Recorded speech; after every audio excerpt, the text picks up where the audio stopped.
Well, very hopefully your day is as beautiful as it should be. And if it isn't, we do hope that in one of the three segments of this show, you'd have gained either clarity, felt represented, or your opinion being voiced out, learned how to forge ahead in life, or felt nostalgic either through music or any of our well-prepared conversations. Now, this is Matters, your weekday radio program that constantly seeks to address all forms of social issues that we encounter in our daily lives. We engage you on the journey to clarity, and we ask all the questions that should be asked right here. I am Chinwe Blessing, and well, let's just say we're going to be doing this afternoon together.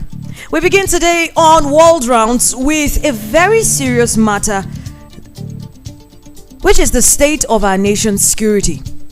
I mean, while our governments are busy focused on invading or imposing sanction on our neighbors, protests are rising in states. I'm talking Plateau State, and even worse, more attacks, leaving more Nigerians dead and even more bereaved.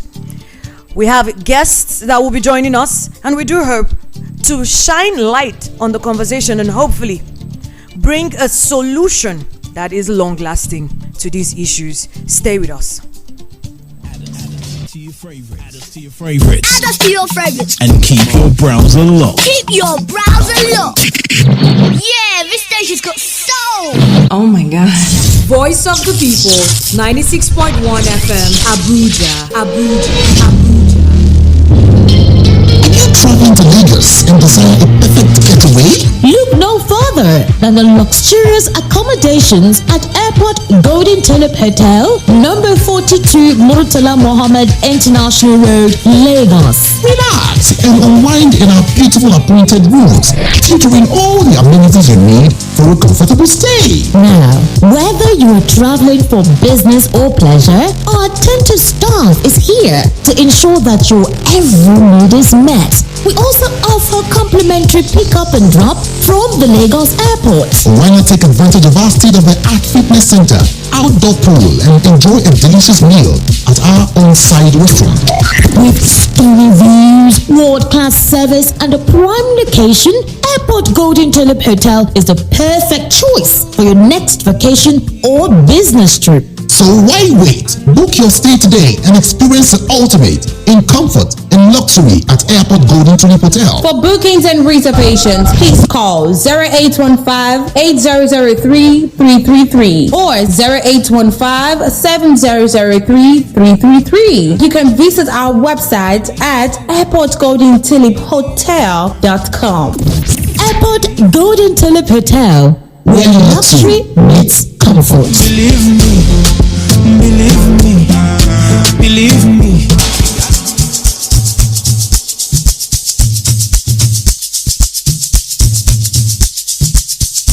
Are you aware that Iruka Online Limited installed and designed a 100,000 capacity church building? Oh yeah, we are the sole distributors of global leading brands all over the world, such as Wafday Line Array, speakers and digital amplifiers, Preseno's digital mixers and studio equipment, Coswell workstations and keyboards, Fender guitars, Mapex drums, Ashdown bass combos, just to mention but a few. We offer flexible payment plan handled by our financial department with 24/7 customer care support system. You can visit our website on www.iruka.com to avoid buying fake products. You can also visit our showroom at number 36 Lagos International Airport Road beside Golden Tulip Hotel. Iruka, never settle for less.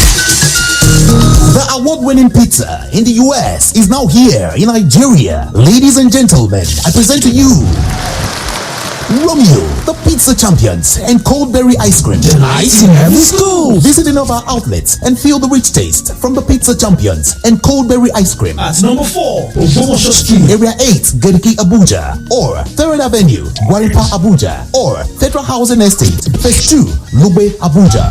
Call 0908-831-5906 or 0908-831-5908 or 0909-238-9861. Check us out on Instagram and Twitter at rumourspizza.ng. Website www.rumourspizza.ng. Romeo, the pizza champions.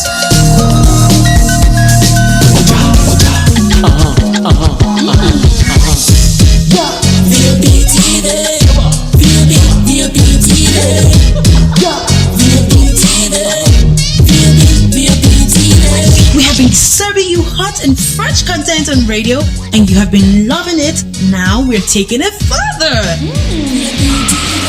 Catch us live on YouTube at VOP TV for all the juicy content you can't resist. Talk shows, exclusive interviews, news, lifestyle, and more. It's all about you. VOP TV, show up, speak up. The hustle never stops. Kind of 4,000. I pay for 4,000. The grind must It continue. seems that yes, I would like to buy something. Regardless of how hard life gets, take a break from the norm.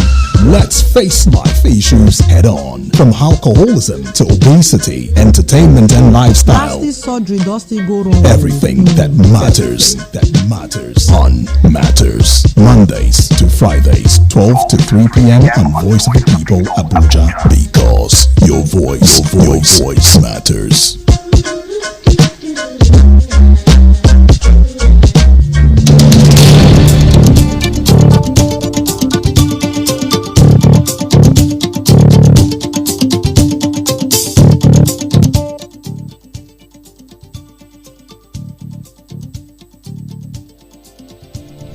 Women and youths were protesting in Mangu town following fresh attacks where 3 people were killed in the early hours of Monday in Inchia village in Mangu local government of area of Lagos of Plateau State. I beg your pardon. Now, it was gathered by correspondents that 3 persons were killed in their home in the early hours of Monday, which prompted a protest, while 2 protesters were allegedly shot by the military, leading to the death of one of the youths, while a woman who was shot on her neck was rushed to the hospital for medical attention. The protesters, who came out in their numbers crying and blocking major roads leading in and out of the council area, also took their protests to the palace of their traditional leader and ruler, Mishkakam Magavul, the paramount ruler of the Magavul people, where they accused the military special task force of recently deployed to the area of watching while most attacks are carried out in the villages. Now, one of the protesters, Pankias Moses, told correspondents of AIT actually that people were unhappy due to the persistent killings and attacks by gunmen in their community, which is the reason why they're out to protest and to call on the government to take action after weeks of relative peace. Efforts to reach the spokesman of the special task force was unsuccessful as at the time of us getting this report. Now, it continues, but just before I go on to talk about the new attack, the fresh attack this morning in another local government area, Barkin Ladi local government area of Plateau State, let's listen to this, let's just listen to this about the killings in Plateau State and the protest. A series of invasions by gunmen suspected to be Hadar militiamen in the area in recent times. More than 600 people, including women and children, are reported to have lost their lives, with several houses and other properties destroyed. Nigeria's Chief of Army Staff General Tariq Lagbaja visited Mangu Council area a few weeks ago and launched Operation Hakorin Damisa Special Forces, saddled with the responsibility to put an end to the incessant killings in the area.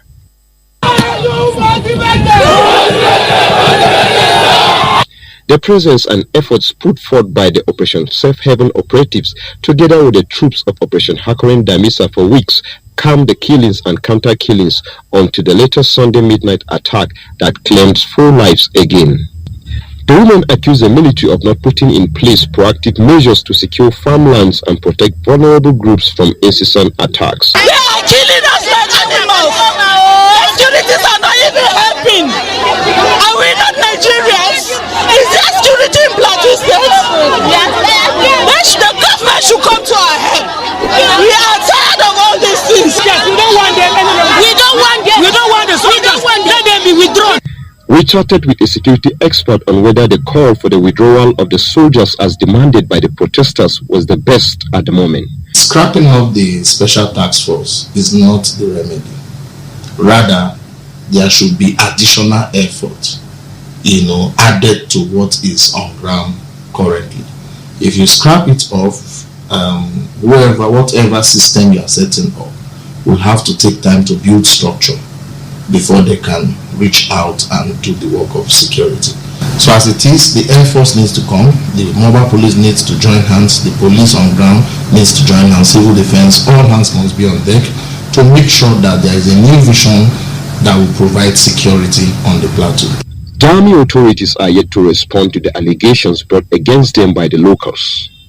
More proactive measures from the authorities are needed to put an end to the recurring situation, as well as restore total normalcy to all areas affected by insecurity in Plateau State. Voice of the People, 96.1 FM.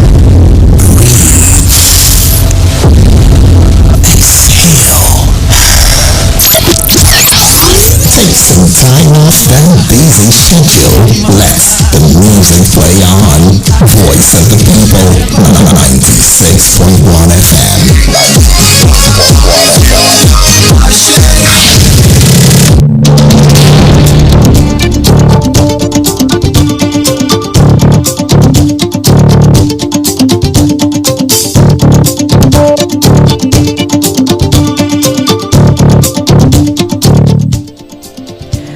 Well, there you have it. There you have it. You've heard it from the field as it is. Now, that was 3 days ago. Now, gunmen have reportedly killed 17 persons as it stands in Barkin-Ladi local government area of Plateau State. Now, it was gathered that the attack took place in Haipang community of the local government in the early hours of Thursday. Now, Haipang is the local government where the airport happens to be. A grieving parent in the community, Julius Pam, confirmed the attack this morning. Now, in his words, he said, "Good morning. On a sad news, there was an attack early this morning in Haipang community. A total of about 17 people were killed, including my brother, his wife, and his children." The spokesman for the Plateau State Police Command, Alabo Alfred, could not be reached for comments, but sources at the command headquarters said security operatives have been deployed to the community. Meanwhile, Plateau State Governor Caleb Mutfwang has inaugurated Security and Information Center aimed at facilitating public access to convey security-related information to relevant authorities for prompt action. Joining us to have a conversation about the state of the nation's security and whether or not we are making relative progress as a nation is Comrade Steve Aluko, who is a broadcaster, a seasoned journalist, and an analyst. Thank you very much for joining us, sir. Good morning and happy new Nigeria. Well, good morning to you. I don't know if we can say it's a happy new Nigeria at the moment, considering people are grieving. And it's grieving that could have been, avoided if need be. Yeah, definitely that will actually not. The breaking forth of every day give us hope. And we have every reason to be positive about life, no matter how negative it looks, no matter how clouded it is with evil. So we must be able to give ourselves a sense of hope, a sense of direction that we can overcome every challenge. And whatever we are seeing in Plateau is not beyond us. It's not beyond Nigerian states. It's not beyond those in government if they have the political will to do the needful. But we must give people a sense of hope. We must also give people a sense of responsibility. So that at the end of the day, in times like this, we must not demean people and bring people down. When we go to the discussion proper, we're able to come more firm. Okay, thank you very much, sir. Now, could you just give us a historical overview of these happenings in Plateau State? Barkin-Ladi is not new to attacks like this. They have suffered it in the past, and it is returning after a while that people thought there was, rest. Can you give us a historical overview? Yes, we must realize that after the crisis in Jos in 2001, that part of the most significant flashpoint was back to Ladi. And very unfortunate since that time till date, the Nigerian government and the Plateau state government, the federal government and the local government have not been able to nip it. Back to Ladi is a configuration of all forces. A large chunk of Muslims is there, large chunk of Christian is there, large chunk of indigenous people is there, large chunk of Fulani people is also there. So the clash between pastoral farmers and herders has been recorded decimal in that place since 2001. And because either you like it or not, there's also conspiracy of silence at the community level and at other critical stakeholders. So these are major challenges. So you can predict the pattern. Like I said the other time on this program, there's a predictable pattern, there is prevailing fashion. If you see evil happening in Kaduna State, evil in Nasarawa State, you can easily predict that the evil is coming back to Plateau State. And then back to Ladi, Haipan, like you said, that's where we have the airport and the inland port. So you can also predict when you hear clashes around Bokot, around Mago, around Basa, you can even predict that the next place is coming is back to Ladi. So deliberately, for one reason or the other, people that are victims in other places, they take shapes in back to Ladi, either in Mango, in Basa, in other places. And when you have a configuration of internally displaced individual, at the spark of anything, the level of vengeance, the level of violence goes very, very high. So Banki is a place where you have a configuration of people that are also victims at different points of the clash since 2001 till date. So if you also look at it, and there's also contest for land. Who owns the land? Indigenous people have also been thrown out of places. They become internally displaced person, and government have not been able to recycle them and have not been able to reconcile, to reintegrate them to the ancestral land. So it's a major factor. So the issue of aggression in Plateau is lack of justice, is lack of fairness, is lack of equity on the parts of all structures of government. And because of that, the conspiracy of silence have taken root in those communities. So everybody is protecting his own criminal element. And in that local government, people have also been able to galvanize a place I call ungoverned space, where your militia or your people have taken full control and it's lawlessness that prevail in those places. And the great number of the communities are not ready to release it. And you can predict who is aggressor on this instant, not only this instant. Aggressor will take, and then the circle of vengeance or revenge will now come in. So you can predict it. So if our security network do a lot of intelligent gathering, intelligent analysis, and they are able to predict with precision, they will be able to arrest you. Because on this platform or another platform, when the new GSC moved into Mango, they came back to Ladi. And when we were able to divert your attention, I did recommend that time that there must be a machinery in place to be able to make sure that there's a diffing of gap, so that when you are deploying troops to this, you are able to speculate, not 100%, where the likely possible diversion and distraction may be, so that you are able to nip it. And let me also say that it is also within that Barkimali axis that we have a Muslim sheikh that saved over 200 Christian lives in it, and it was given national award at that point. So that's to tell this a flashpoint. So Barkimali is one of the flashpoints, not just today, because you also have Bokos not too far from that place, is in the same axis. And these are flashpoints that we have had loss of life and destruction of property, internally displaced people that have not been settled. So these are many factors that have come to play. Religion is being manipulated, and politics is being manipulated sometimes. And the criminal element taking advantage of all these factors. That's what we are seeing in Barkin. Now, each time it happens, the level of casualty is very, very, very, very high. Okay, thank you very much. Now, you mentioned that the GOC moved to Mango, and then we saw these attacks moving to Barkin Ladi local government. And then it's starting to sound like, this is a double-headed, what do they call it, serpent. When you remove one head, it comes out in another place. And then we do that back and forth, and it's starting to look like a dance. Is there anything that can be done to, completely shut this entire thing down? Absolutely, yes. A lot to be done. I think we should not even call it just dual-headed serpentine manifest. It's a multiple effect. If government is able to engage properly and able to deal with all these kinds of factors, we'll come to a point that all of us will hit the criminal element and push them forward as criminal elements. That's one. Two, you must be able to resettle people back to their ancestral land. As long as people are not reintegrated back to their ancestral land, they are missing means of what? Of production, which is land. And many of them are agrarian farmers.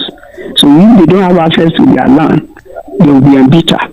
You must also deliberately allow the headers to also have access to field where they can graze, but not in people's farmland. If you are able to do this, it will go a long way to meet one problem. Justice is a must. You cannot resettle people, you cannot reconcile people, you cannot integrate people without a sense of justice. And that is where government must also come up with durable settlement palace. So that at the end of the day, you are resettling people, not that you are making them worse than where their life is. A minimum benchmark by international standards is you are able to make them comfortable to where their life is before, so that they can pick up the pieces and the roles of their life and move on. So we must get to that point where government that have the sole responsibility of protecting life and property is seen taking the lead and doing the needful. The local government must come in and play its role. The state government must come in and play its role. At the state level, the operation rainbow needs to be strengthened, needs to be empowered. Community policing needs to be strengthened. State policing needs to be enhanced at the federal level, so that when you put all these factors together, at the end of the day, they will be able to build the necessary synergy of collective use of force to make sure that they deal with all these criminal elements.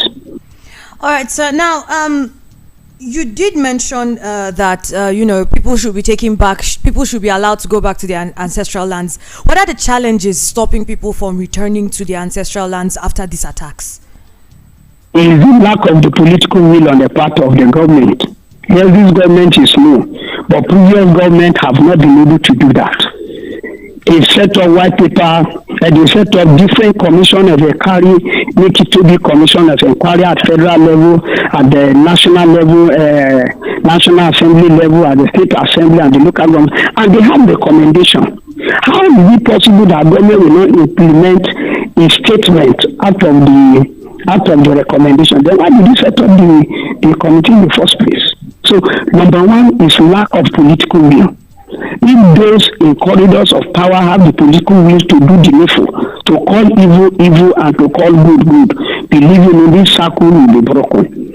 But as long as the scripture says, it says when righteous judgments are not effectively, speedily sentenced, it will make the heart of men to be wicked, and they program themselves to do more evil. And that's exactly what we are seeing in the Plateau. Lack of political will to identify the problem, or where they identify the problem, to provide a durable solution. What they do is speak under the carpet, and they allow the circle of victims and the population of victims to increase. Take for instance, if you know that Barkin Ladi is a flashpoint, Bokos is a flashpoint, what are the stationary mechanisms that you are putting in place?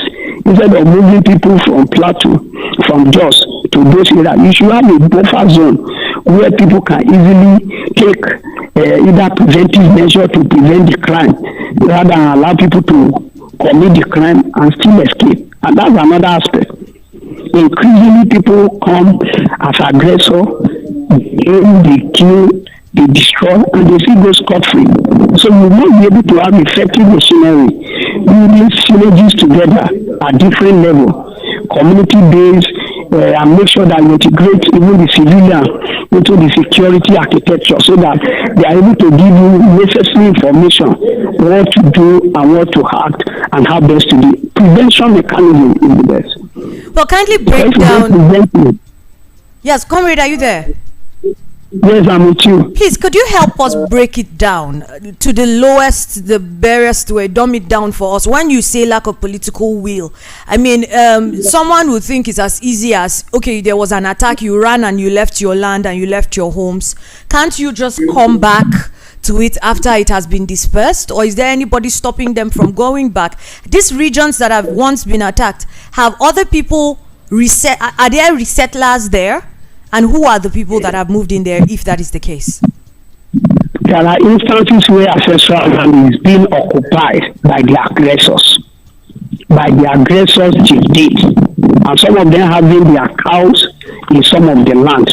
And government lacking the political will to say, this land does not belong to you. Please move. That's one. And then even where there are law, the enforcement of the law is very, very slow. And then what we also need to say lack of political will, we have local government system. How functional are they in Plateau State, like any other state? They have been crippled to the intent and purpose that they cannot function well. When we have functional local government system, some of these problems that graduate to state-wide problem or local government is not at the local government level, at the world level. And whether you like it or not, the critical stakeholders must have the political will to resolve that they want to bring the circle, to also resolve that they want to live in peace with themselves. It's also very important. Largely from the federal government, because they are the ones that have the machinery of coercion. They should be able to look at different reports that have come out from those areas and what is the best mechanism to arrest it. You need the presence of security forces there, and you need them to have the might and the order to function, not to wait for an order from Abuja or from Jos. They should be able to take action on the ground so that they win the confidence of the people. And beyond that, they must build synergy. Civilian-military relation is key. I mean, hearing this, one would start to wonder how much process it takes, considering you said there are instances where the aggressors actually occupy these settlements and these lands, and they're moving and they live there with their families. And I mean, if there's proof that they are the aggressors, one would think it's as easy as reporting to the police and having the police move them out of there and take them in, because they have actually, killed people and sent them out of their places. Wouldn't you think so? Absolutely. Some of them, not all the area. There are areas where they name, they kill, and they occupy. And then many indigenous native organizations have even come out with a list of different communities that have been taken over by the aggressors. So as I speak, I've not heard where government have significantly taking charge of those communities and return people back to that community. That's one. There's also other instances where people come up as mob. They use the mob psychology, come in the thick of the night, attack, and then escape. So there must be a deliberate attempt to make sure that does not happen. And where anybody is occupying anybody's land, it is the responsibility of the government by the Land Use Act to make sure that nobody takes land to perpetrate criminal activities. If we are able to do this, both the pastoral farmers and the herders will live in peace. Because where the pastoral farmer also take what belongs to the herders, justice will come to play. And when the herders realize that instead of taking to arms, they can get justice, they need the confidence of the government. And when the pastoral farmer also know that we can run to the government and we are shielded, it's a two-edged way. Don't take side with anybody. Don't encourage anybody. Hear the arms. That's what the Bible says. The Bible says that the essence of governance, why God allow people to be in government, is to be a terror to the wicked, not to the victim. So if government is able to be terror enough to make sure that nobody takes anybody's land, occupy the land, nobody moves anybody, and still celebrating that in the dark of the night on the day, believe you me, all these things will die down. I've stayed in Plateau for over 20 years.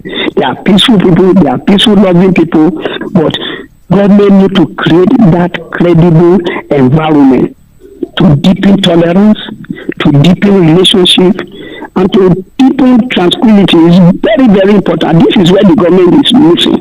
So in most cases, when government is talking about security, it's about securing the major road, not the rural area. The level of aggression now, that's another dimension. It's at the rural area. Attacking segmented settlement, detached settlement. That's what they are doing now. It's only in Mango that they move almost to a major town. So the lack of security of life and property in the rural area and not having a security architecture that can take care of that place, that's what makes it vulnerable. And you cannot take away community policing, you cannot take away state policing, you cannot take away both covert and covert security arrangement, intelligence network and deployment. You must put everything to work so that they are able to identify the shade and nip it before it becomes a major crisis. 17 lives is what some people lost in war. And here in Nigeria, we are counting and still counting.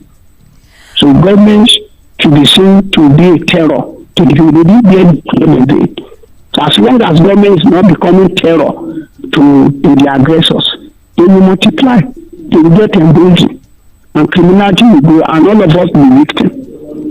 Okay, Comrade, please, thank you very much. We're having a very interesting conversation, by the way. I need to go on a very quick breather, pay some bills, and we're going to be right back in a couple of minutes. Do stay with us.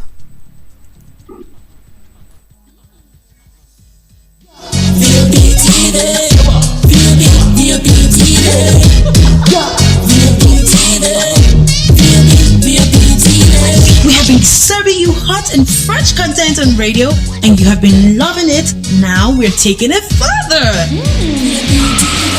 Catch us live on YouTube at BOP TV for all the juicy content you can't resist. Talk shows, exclusive interviews, news, lifestyle, and more.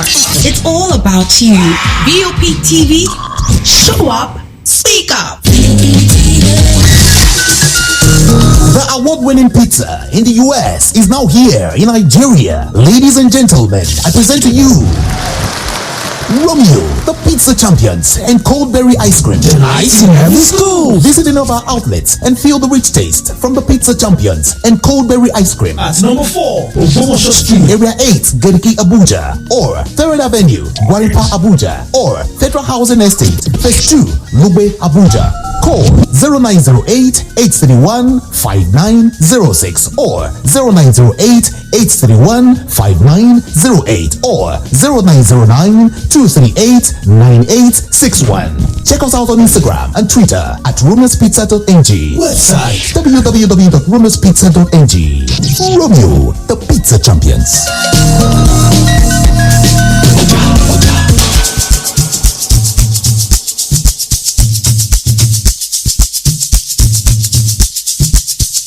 Are you aware that Iruka Online Limited installed and designed a 100,000 capacity church building? Oh yeah, we are the sole distributors of global leading brands all over the world, such as Wafday Line Array, speakers and digital amplifiers, Preseno's digital mixers and studio equipment, Coswell workstations and keyboards, Fender guitars, Mapex drums, Ashdown bass combos, just to mention but a few. We offer flexible payment plan handled by our financial department with 24/7 customer care support system. You can visit our website on www.iruka.com to avoid buying fake products. You can also visit our showroom at number 36 Lagos International Airport Road beside Golden Tulip Hotel. Iruka, never settle for less. Are you traveling to Lagos and desire a perfect getaway? Look no further than the luxurious accommodations at Airport Golden Tulip Hotel, number 42 Murtala Mohammed International Road, Lagos. Relax and unwind in our beautiful appointed rooms, featuring all the amenities you need for a comfortable stay. Now, whether you are traveling for business or pleasure, our attentive staff is here to ensure that your every need is met. We also offer complimentary pickup and drop from the Lagos airport. Why not take advantage of our state-of-the-art fitness center, outdoor pool, and enjoy a delicious meal at our on-site restaurant? With stunning views, world-class service, and a prime location, Airport Golden Tulip Hotel is the perfect choice for your next vacation or business trip. So why wait? Book your stay today and experience the ultimate in comfort and luxury at Airport Golden Tulip Hotel. For bookings and reservations, please call 0815-8003-333 or 0815-7003-333. You can visit our website at airportgoldentuliphotel.com. Airport Golden Tulip Hotel, where luxury meets comfort. Believe me. Meet us on YouTube, Insta, and Twitter at Voice of the People 96.1 FM.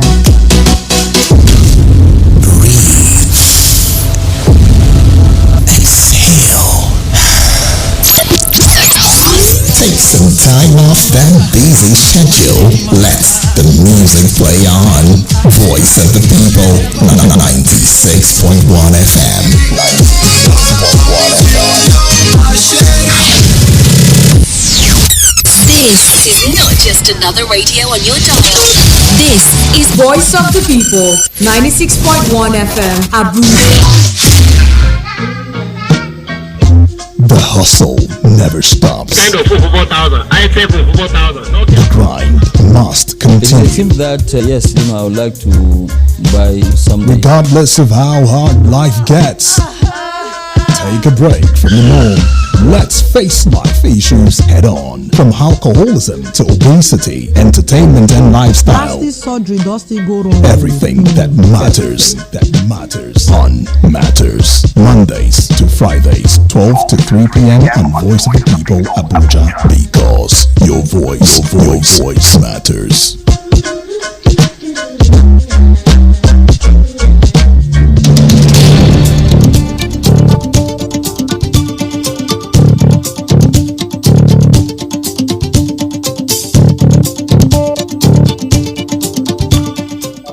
Hello? Yes, thank you for staying with us and welcome back from that quick break. We're having a conversation with Comrade Steve Aluko. Thank you very much for taking out the time, sir, to have this conversation with us. Now, just before we went on the break, you mentioned that most of the time when, the federal government mentions enhancing security in the country, they're talking about the urban roads and they're not paying... Okay, go on. And they are not paying attention to the rural areas. Absolutely. Yes. Now, my question is, we've seen situations where crises or attacks like this have affected the production of food for even the people in the urban areas, in the urban cities, when farmers are chased from their lands and they can't go back to the farms to produce. So there's nothing to bring into the cities for people to be able to consume. Isn't this serious enough for the government to take rural security seriously? Well, first and foremost is for us to condemn government that took an oath to protect life and property. Government that took an oath on the constitution that says the security of life and property must be the primacy of government. We must condemn that government, no matter who is there, no matter which political party is, at all levels. And having said that, that is why I said that we are all victims. Because most of the selected attacks that we've seen on Plateau, in North Central, and in major other cities or rural areas, is targeted at the most productive area in Nigerian economy, and is deliberate in terms of the destruction. Sometimes they cut down the agricultural product, sometimes allow their animals to graze upon it, sometimes they don't allow them to go to farm to reap their harvest, or they allow them to reap the harvest and burn it, like the experience we have of the Midianites in the Bible. So that is basically where all of us must pick this challenge, that this atrocity must be condemned and must be brought to an end. Because at the end of the day, when there is no enough food in circulation, there will be inflation. And when there is inflation, people don't have food to eat, there will be malnutrition. And when there is malnutrition, it will affect not just the health. It will also affect the security of food and life, security of lack of 3 square meals. So part of the galloping inflation we've seen in the course of agricultural food is linked to all these areas where the agricultural areas or settlements are not being protected. So at the end of the day, it cuts down supply. And the law of supply and demand cut off. So that is why Nigeria must take this war as war against criminal element, because when they come to the city, it doesn't know either you are a Muslim or you are a Christian. The issue is that you will not have food to buy. If Nigerian government at all levels does not act now, believe me, a time is coming that people will not have money to buy food. Already the World Bank has warned us, a lot of international development partners have warned Nigeria that if you want to come out of the food crisis, then you must make sure that this circle of violence comes to an end, either in form of banditry, either in form of kidnapping, or in terms of ethno-religious cleansing, or whatever cleansing you can call it. And government is the one that is lacking in this area. Yeah, we say some security are not professional in their conduct, accept, but there are some that really want to work. But in terms of accessing those land is problem. Some of those areas can be rocky.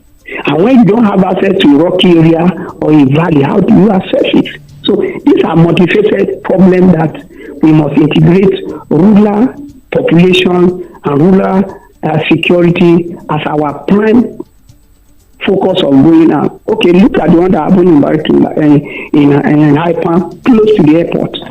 If government is not serious, one day these people will get emboldened and attack the plane, and you just take one shot at the plane, and the whole people and the whole crew will be born to ashes. So that's why government must take serious, not just protecting main road to Abuja or just to urban center.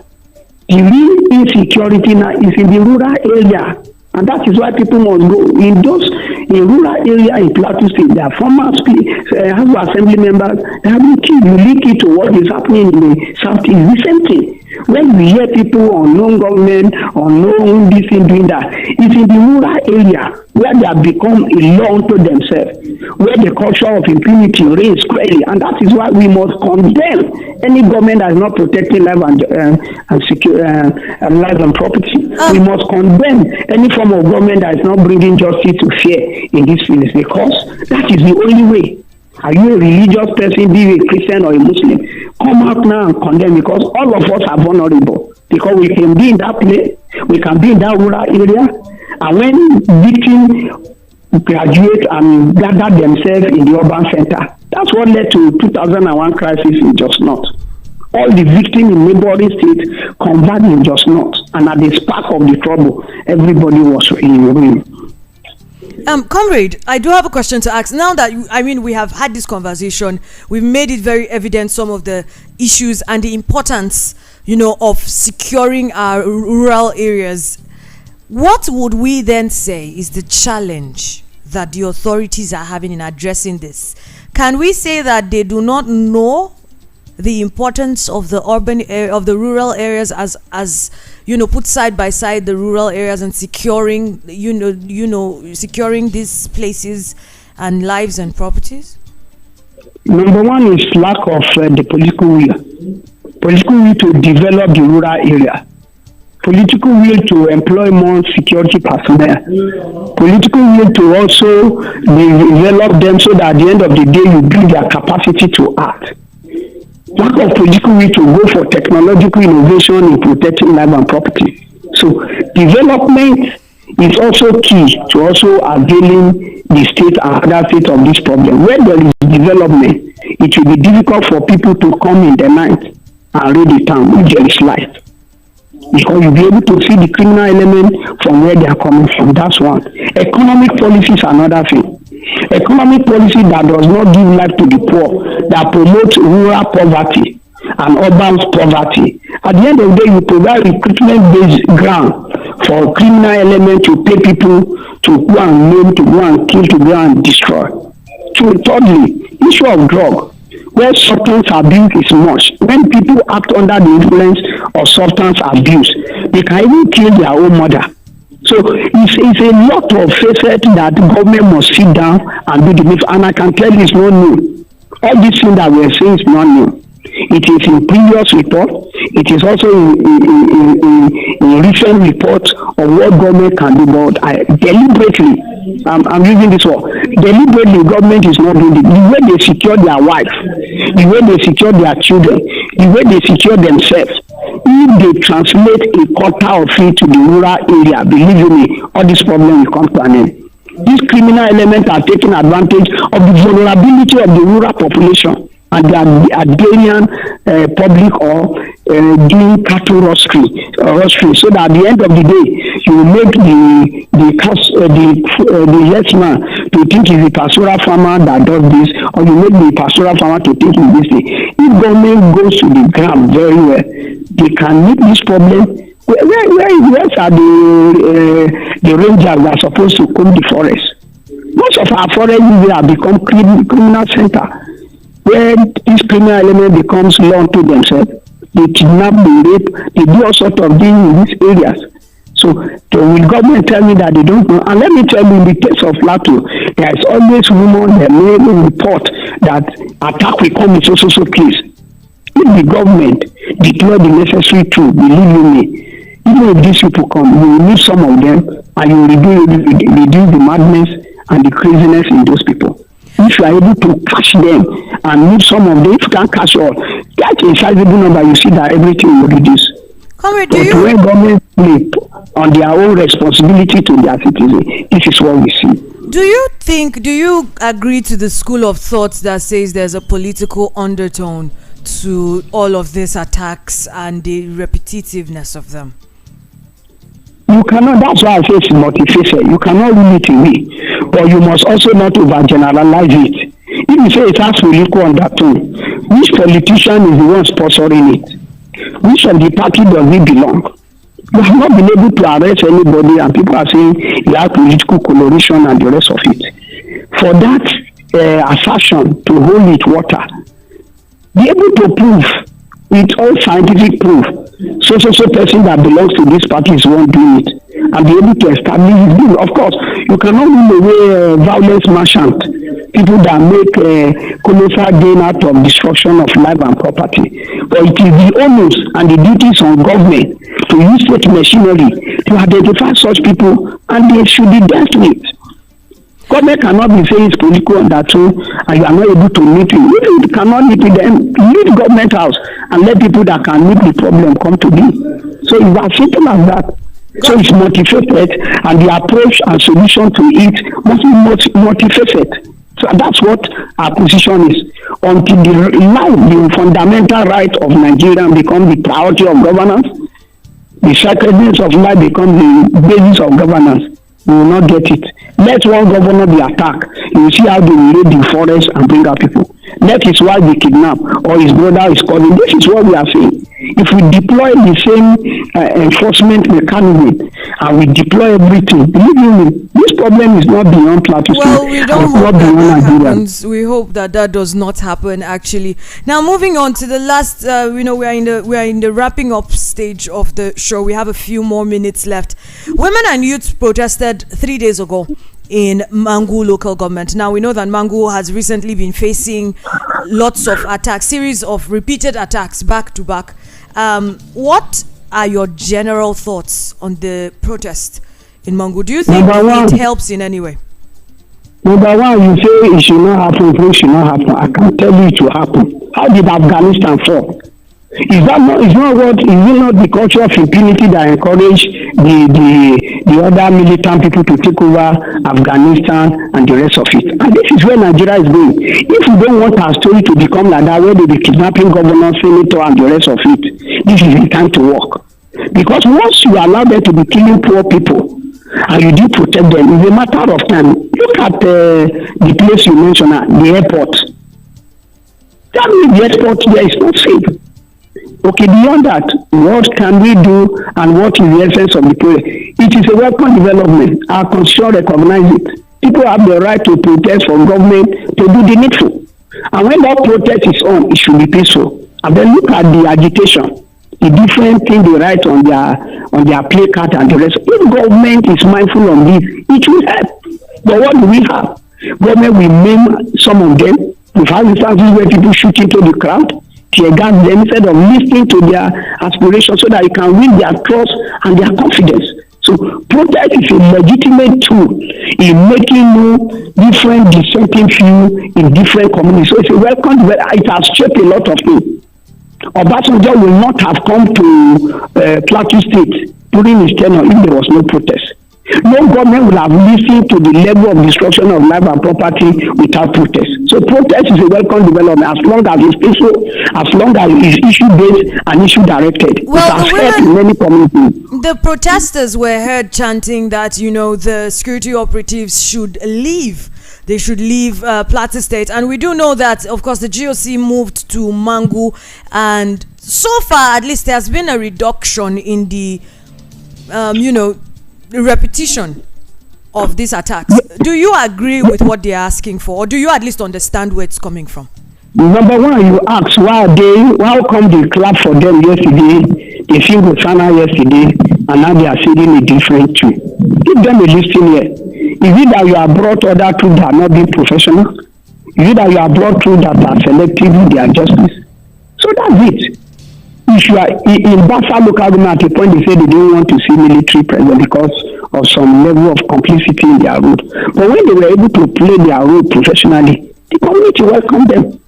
And I'm telling you, if the needful is done, and the security agents are professional in their conduct and they are not selfish, and they selective in their sense of judgment, they carry on their thing, nobody will say they should leave. So if people are protesting, we know, okay, we have had, what is the solution? We cannot leave. Okay, this is the problem. We will deploy those people, and if they are culpable, you sanction them. And if they are doing the right thing, you tell the community they are doing the right thing. It's as simple as that.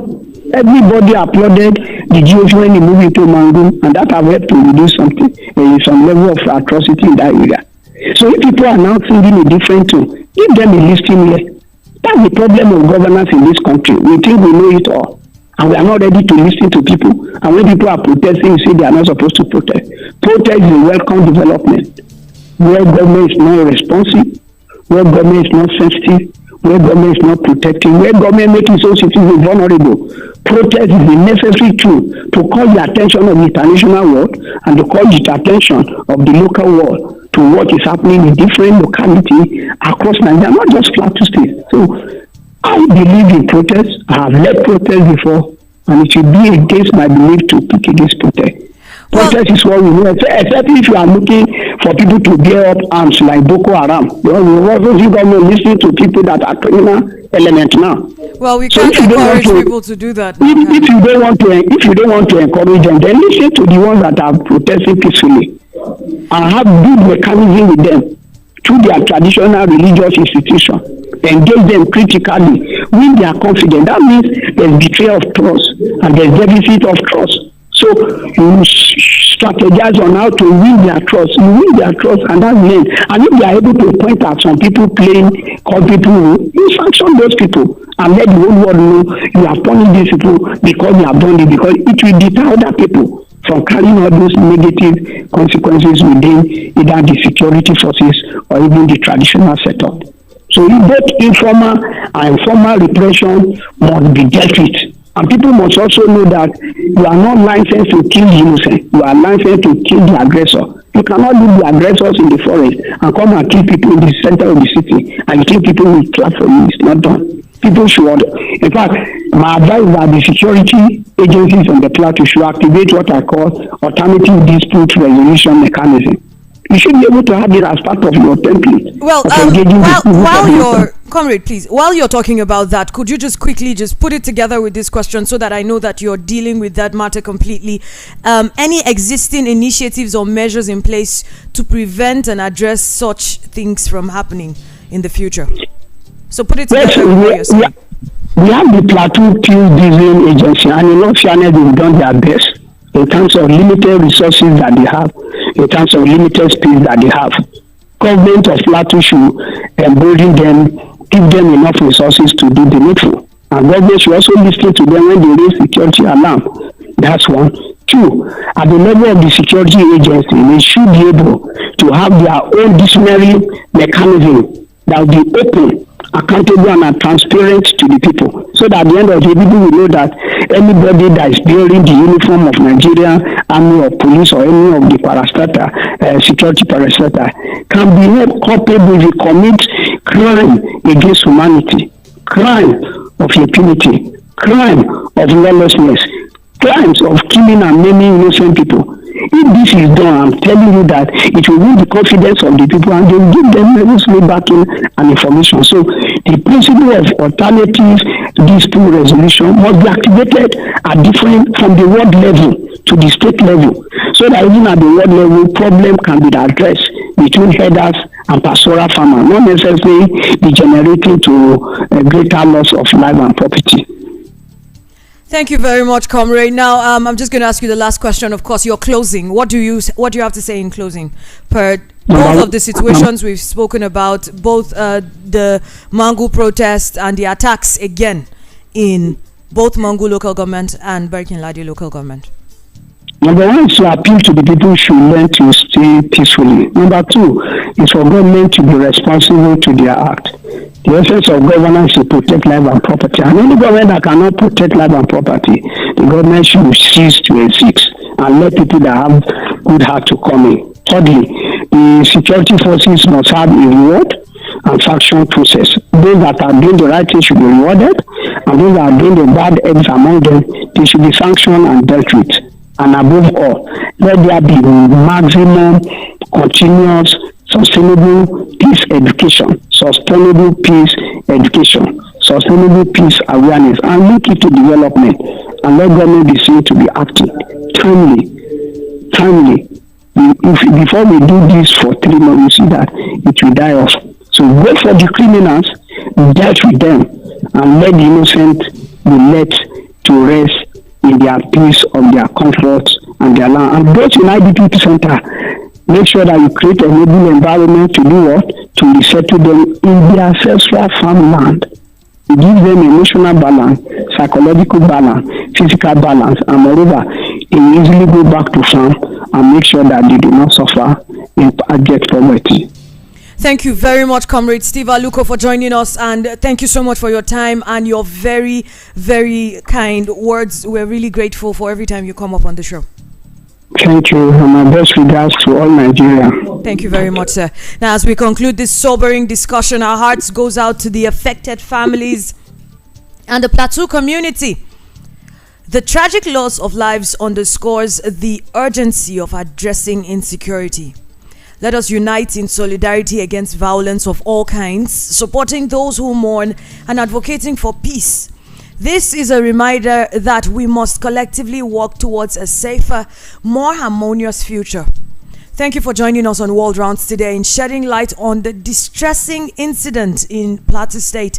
Stay engaged, stay informed, and let us thrive for a society where such heart-wrenching news become a thing of a past.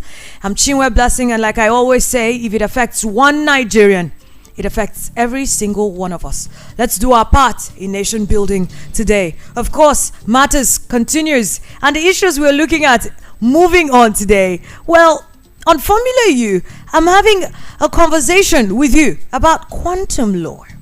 Sounds like physics, right? But how does it affect your everyday life? And how can it help you shift your life